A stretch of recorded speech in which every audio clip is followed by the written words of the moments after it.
अच्छा, अब हम ये हमारे पास कॉन्फ़िगरेशन हो रही है आईपी सर्वर की। LDAP authentication, LDAP server configure हो रहा है, आईपी सर्वर हमारे पास कॉन्फ़िगर हो रहा है।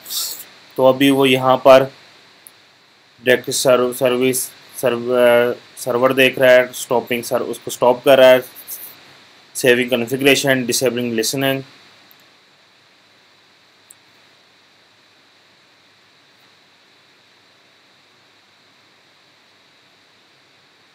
Restarting the directory server, restarting the KDC. Last time मैंने गलती से पॉज करने की बजाय वो वीडियो को स्टॉप कर दिया, जिसकी वजह से वो पुरानी वाली वीडियो ख़त्म हो गई, तो वो फिनिश हो गई। तो अब मैंने दोबारा न्यू वीडियो दोबारा से स्टार्ट की है। तो लिहाजा जो ये लेक्चर होगा इसके 2 पार्ट बन जाएंगे। तो अब हमारे पास ये कंप्लीट हो गया, हमारे पास आईपी सर्वर कंप्लीट हो गया, उसकी कॉन्फ़िगरेशन कंप्लीट हो गई। अब नेक्स्ट स्टेप में वो खुद बता रहा है कि हमें नेक्स्ट स्टेप क्या करना है। नेक्स्ट स्टेप के अंदर वो कह रहा है you must make sure these network ports are open. तो हमें ये पोर्ट्स को सारी पोर्ट्स को ओपन करना है। 80 को, 443 को, 389, 636, 88, 464, 53, 88, 464, 53, 123। तो हम इन पोर्ट्स को ओपन करते हैं, इन पोर्ट्स को फायरवॉल के अंदर ओपन करते हैं। तो firewall dash cmd is equal to permanent add dash service. आप पोर्ट भी दे सकते हैं, सर्विस के नेम भी दे सकते हैं। तो मल्टीपल नेम देने के लिए दरमियानी ब्रैकेट, उसके बाद http https ldap s करब्रोस के बाद बाइंड की जो सर्विस है फायरवॉल के अंदर, उसका नाम DNS है। उसके करब्रोस 2 दफ़ा हो गया। उसके बाद NTP के अलावा के पास WD। ठीक है, एक दफ़ा हम फिर देख लेते हैं। https ldap s करब्रोस, बाइंड की जगह DNS आ गया। DNS की जो सर्विस का नाम है वो बाइंड है, और फायरवॉल में जो सर्विस है वो DNS ही है। तो NTP और के पास WD। मैं इसको एंटर करता हूँ, फायरवॉल के अंदर रूल्स ऐड हो गए, पोर्ट सारी ओपन हो गई। तो मैं एक दफ़ा फायरवॉल को रीलोड करता हूँ ताकि इसकी कॉन्फ़िगरेशन फाइल में जाके परमानेंट सेव हो जाए।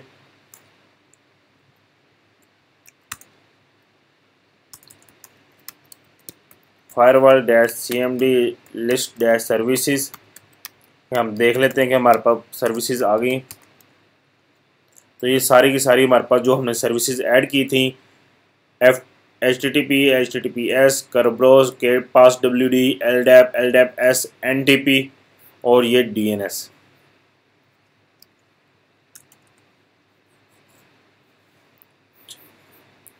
हमने एक स्टेप कर लिया। सेकंड स्टेप के अंदर क्या कहता है, you can now obtain a Kerberos ticket using this command. हम इस कमांड के थ्रू करब्रोस की टिकट को ऑब्टेन करते हैं।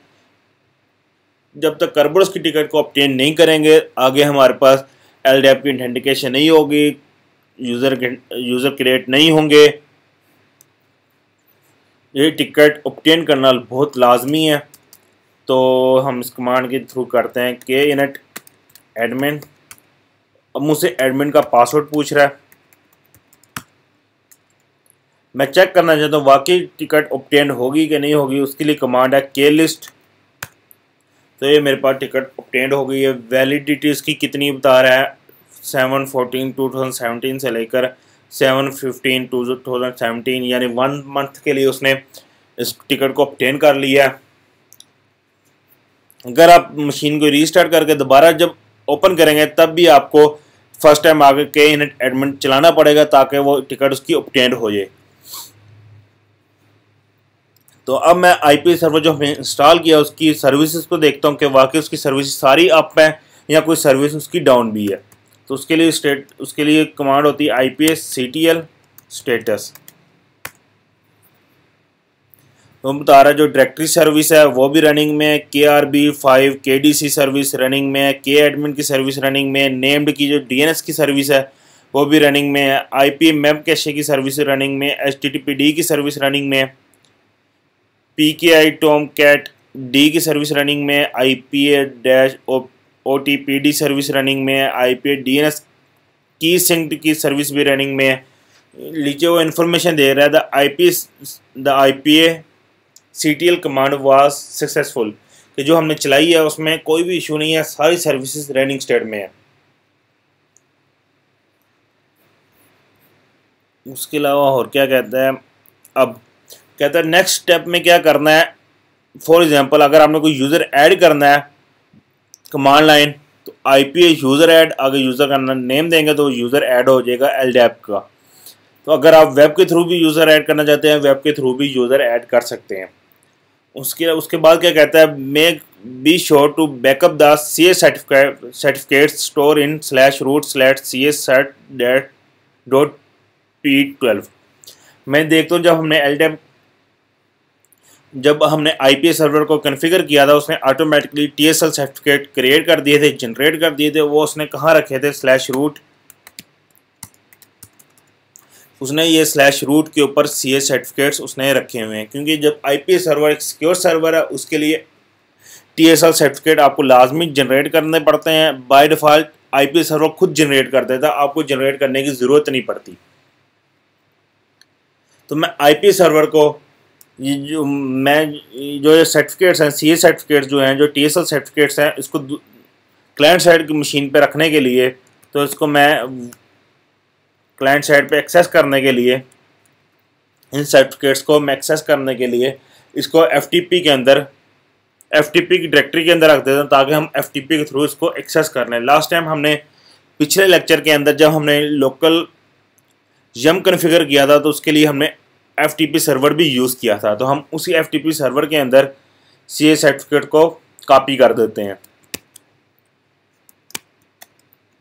/var FTP pub फोल्डर के अंदर। इसलिए मैं कॉपी कर रहा हूँ क्योंकि पब का जो फोल्डर है वो पब्लिकली एक्सेसिबल है। इसके लिए किसी भी यूज़र को क्रिएट नहीं करना पड़ता, किसी भी यूज़र के लिए इन्फॉर्मेशन नहीं देनी पड़ती। ये पब्लिकली एक्सेसिबल है, हर यूज़र इसको एक्सेस कर सकता है। ये मैंने कॉपी कर दी है।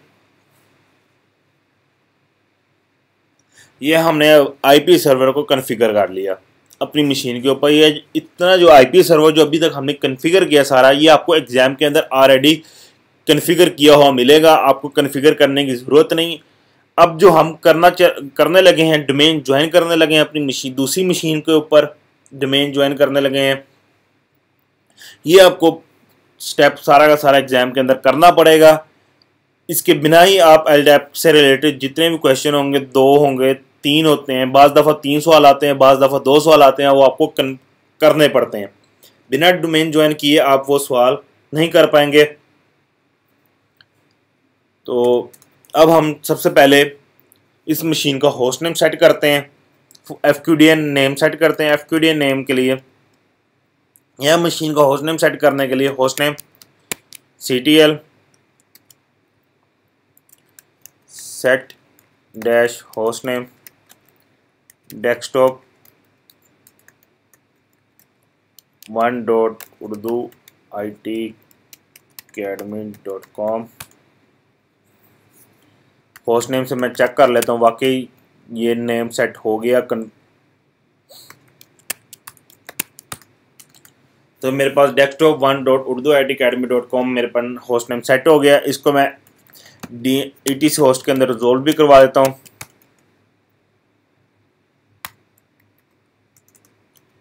(172.16.201.250) डेस्कटॉप 1.urduitacademy.com और डेस्कटॉप 1।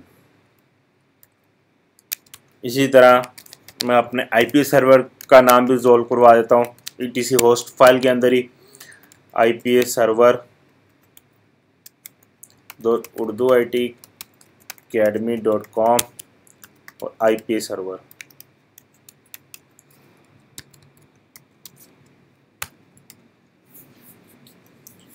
अब डोमेन ज्वाइन करने के लिए आपको जो पैकेज इंस्टॉल करना पड़ेगा, IP सर्वर की जो आपको डोमेन ज्वाइन करनी पड़ेगी, उसके लिए आपको जो पैकेज इंस्टॉल करना पड़ेगा उस पैकेज का नाम है yum install auth-config-gtk। ये पैकेज का नाम है auth-config-gtk। ये आपको इंस्टॉल करना पड़ेगा।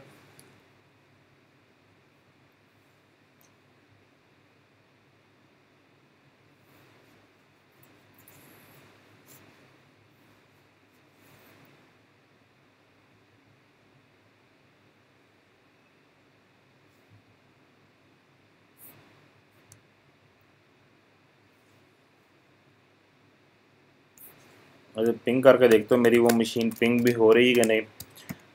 172.16.201.250।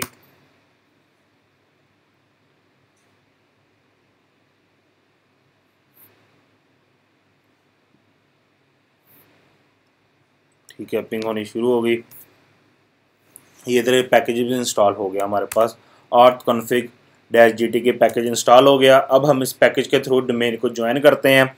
auth-config-gtk की कमांड है। इसको जब हम कमांड को मैं जब रन करूंगा तो मेरे पास ग्राफिकल विंडो ओपन हो जाएगी। हम उस ग्राफिकल विंडो में अपनी कॉन्फ़िगरेशन करेंगे डोमेन ज्वाइन करने के लिए। auth-config-gtk जब हम इंस्टॉल कमांड को एंटर करेंगे तो मेरे पास ग्राफिकल विंडो ओपन हो जाती है।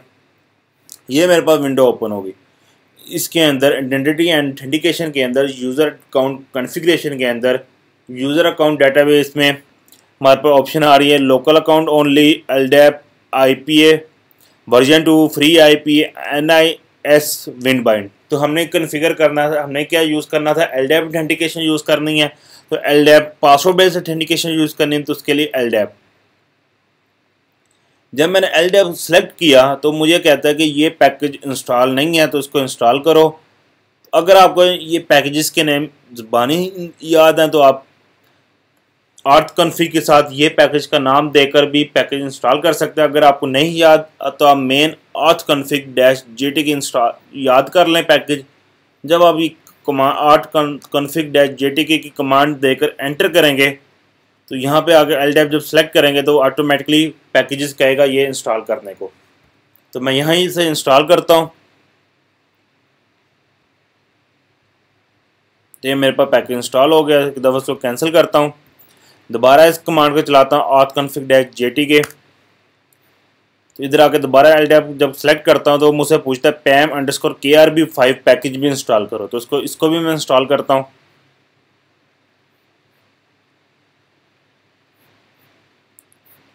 अब दोबारा ओपन करके देखता हूँ कि अब कोई पैकेज तो नहीं रह गया इंस्टॉल करने वाला। जब LDAP सेलेक्ट करता हूँ तो अब वो मुझसे कोई नहीं पैकेज पूछता कि ये पैकेज भी रह गया इंस्टॉल करने वाला कि नहीं रह गया। अब LDAP सर्च बेस्ड DN यानी DC is equal to example और DC is equal to com. ये हमने जब देखा था LDAP का जो डायरेक्टरी स्ट्रक्चर था वो सबसे पहले क्या नेम आ रहा था हमारे पास। तो टॉप लेवल पे जो था, जो लेयर 1 थी वो DC is equal to example थी, comma DC is equal to com. यानी डोमेन कंट्रोलर हमारे पास क्या है, उर्दू IT अकेडमी और DC is equal to com. तो LDAP सर्वर हमारे पास क्या है, LDAP सर्वर का यहाँ पर IP एड्रेस दे सकते हो या डोमेन नेम डोमेन नेम दे सकते हो। डोमेन नेम मैंने ETC होस्ट के अंदर रिजोल्व करवाया हुआ है तो इसलिए मैं यहाँ पर डोमेन नेम दूंगा, क्योंकि एग्जाम के अंदर भी आपको डोमेन नेम ही देना पड़ेगा। IP server dot urduitacademy.com।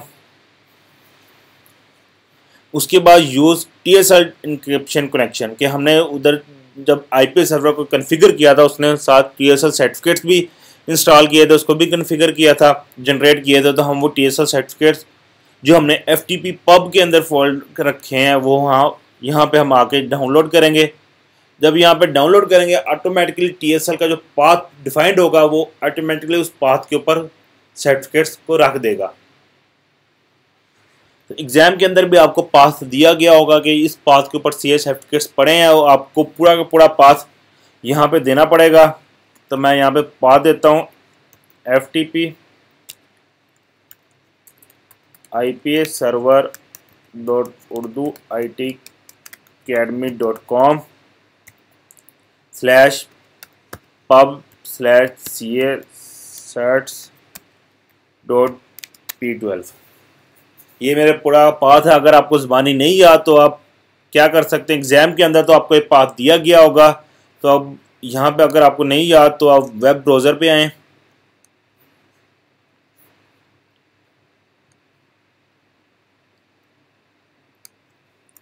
FTP IPA server.urduitacademy.com करके जब एंटर करेंगे वो आपको ऑलरेडी एक्सेस कर देगा, FTP सर्वर की एक्सेस मिल जाएगी। तो पब का फोल्डर पब्लिकली एक्सेसिबल होता है हर यूज़र के लिए। जब मैं इस पर क्लिक करता हूँ तो मुझे फाइल बता रहा है CA-cert-P12। तो मैं यहाँ पे आके देखता हूँ कि स्पेलिंग ठीक है, CA-cert यहाँ पे S नहीं था, .P12। तो यहाँ पे आप पूरा का पूरा पाथ इस तरह कॉपी करके दे सकते हैं। तो इसको मैं ओके करता हूँ। हमने यूज़ करना था पासवर्ड बेस्ड ऑथेंटिकेशन। तो पासवर्ड बेस्ड ऑथेंटिकेशन के लिए हम यूज़ करते हैं LDAP पासवर्ड। कर्बस पासवर्ड हम RSCE के एग्ज़ाम के अंदर यूज़ करेंगे और RHCSA के अंदर LDAP पासवर्ड हम यूज़ करेंगे, पासवर्ड बेस्ड ऑथेंटिकेशन। तो मैं यहाँ पे इसको अप्लाई करता हूँ। तो ये मेरे पास डोमेन ज्वाइन हो गई। तो मैं यहाँ आता हूँ LDAP के अंदर LDAP सर्वर पे आता हूँ। तो LDAP सर्वर पे हम कोई यूज़र क्रिएट कर लेते हैं, LDAP यूज़र को ही क्रिएट कर लेते हैं। LDAP यूज़र क्रिएट करने के लिए command IPA user-add, first name दे देता हूँ LDAP, लास्ट नेम दे देता हूँ user1, LDAP user1। ये इसका लॉगिन नेम है, जिस नेम से वो यूज़र लॉगिन करेगा LDAP user1 से लॉगिन करेगा। अब जब मैंने यूज़र क्रिएट हो गया, LDAP user1 क्रिएट हो गया, तो उसकी इन्फॉर्मेशन क्या है, यूज़र लॉगिन किया है, LDAP user1 है, first name LDAP, last name LDAP user1, full name LDAP user1, display name LDAP user1। इसकी होम डायरेक्टरी क्या है, home LDAP user1। Login shell किया, इसको कौन सा शेल मिला हुआ, बैश और SH बोर्न शेल का पुराना वर्जन था। इसके बाद इसका ईमेल एड्रेस किया है LDAP user1@urduitacademy.com। जिस तरह नॉर्मल यूज़र हम क्रिएट करते हैं अपनी मशीन के ऊपर, तो हर यूज़र का कोई यूज़र ID होता है, ग्रुप ID होता है। इसी तरह जब LDAP यूज़र क्रिएट होता है तो उसका भी ग्रुप ID और यूज़र ID ये दिए होंगे। पासवर्ड अभी इसका सेट नहीं है तो हम इसका पासवर्ड सेट करते हैं। पासवर्ड सेट करने के लिए IPA user-mode, यूज़र को मॉडिफाई करो। आगे यूज़र का name LDAP user1 :password. Password पूछा, यहाँ पे कॉम्प्लेक्स पासवर्ड दूंगा मैं।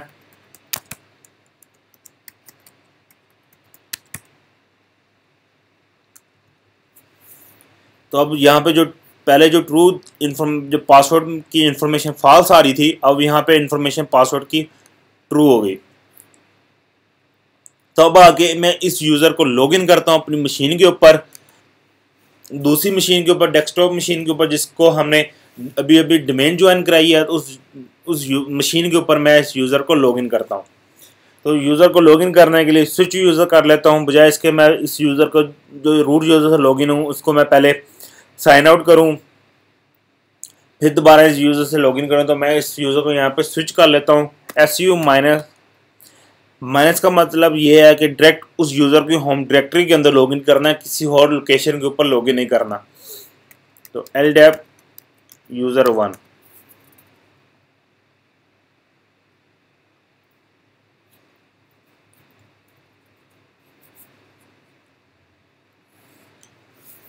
जब मैंने यूज़र को लॉगिन करने की कोशिश की तो मुझे पास जो एरर आया वो एरर आया user LDAP1 does not exist. उसकी वजह ये है क्योंकि जो हमें अभी TSL सर्टिफिकेट्स रखे थे वो डमी थे, CA अथॉरिटी से ऑथराइज नहीं थे। एग्ज़ाम के अंदर आपको जो TSL सर्टिफिकेट्स मिलेंगे वो CA अथॉरिटी से ऑथराइज मिलेंगे, वो आपको CA अथॉरिटी से परचेज़ किए हुए मिलेंगे, तब ये आपके पास ये इशू नहीं आएगा, आप डायरेक्ट लॉगिन कर जाएंगे। तो मैं इस इशू को रिजॉल्व करने के लिए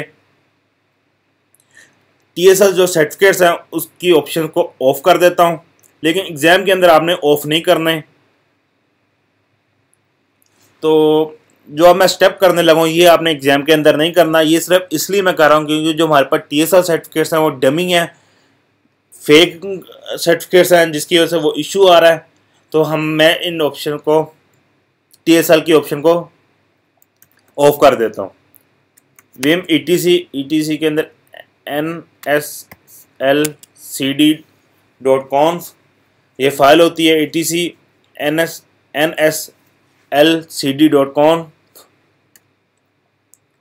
इसके अंदर पैरामीटर होता है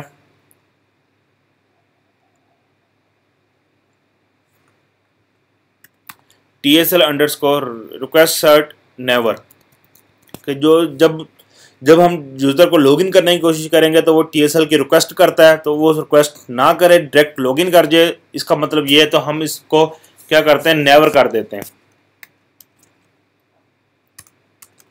सर्विस को रीस्टार्ट करता हूँ, इसकी systemctl रीस्टार्ट nscld, इस सर्विस को ऑन बूट टाइम पर इनेबल कर देता हूँ। जब भी आप एग्ज़ाम के अंदर सर्विस को रीस्टार्ट करेंगे तो उसको लाजमी ऑन इनेबल करना बूट टाइम पे, अदरवाइज आपका ठीक किया हुआ सवाल भी सारा गलत हो जाएगा। ठीक है, अब मैं यूज़र को लॉगिन करता हूँ, तो ये मेरे पास यूज़र लॉगिन कर गया। लेकिन इस यूज़र के साथ उसने एक वार्निंग मैसेज दिया, warning can not change directory to/home/LDAP user1 no such a file और डायरेक्टरी। तो मैं इसका PWD करके इसका पाथ देखता हूँ किस पाथ के ऊपर है, /root/desktop, यानी उसने जो LDAP user1 की जो होम डायरेक्टरी थी उसको उसने माउंट नहीं किया। उसकी वजह ये है कि बाय डिफ़ॉल्ट जब LDAP का कोई भी यूज़र जब बनता है, जब उसको लॉगिन करते हैं तो उसकी होम डायरेक्टरी ऑटो माउंट नहीं होती, तो हमें उसकी होम डायरेक्टरी को मैनुअली माउंट करना पड़ता है, तो या ऑटो माउंट करना पड़ता है। एग्जाम के अंदर जो आपको सवाल आएगा वो ऑटो माउंट के लिए आएगा कि आप ये एक यूज़र दिया गया होगा, आपको LDAP सर्वर की इन्फॉर्मेशन दी गई होगी, ये LDAP सर्वर है, उसका ये मशीन नेम है, इसका IP एड्रेस है, ये CA सर्टिफिकेट का URL है, इस URL के ऊपर CA सर्टिफिकेट्स पड़े हुए हैं। आपने आके डोमेन ज्वाइन करनी है, यूज़र को लॉगिन करना है, और यूज़र को लॉगिन करने के बाद AutoFS के थ्रू यानी ऑटो माउंट करनी है आपकी हमने यूज़र की होम डायरेक्टरी।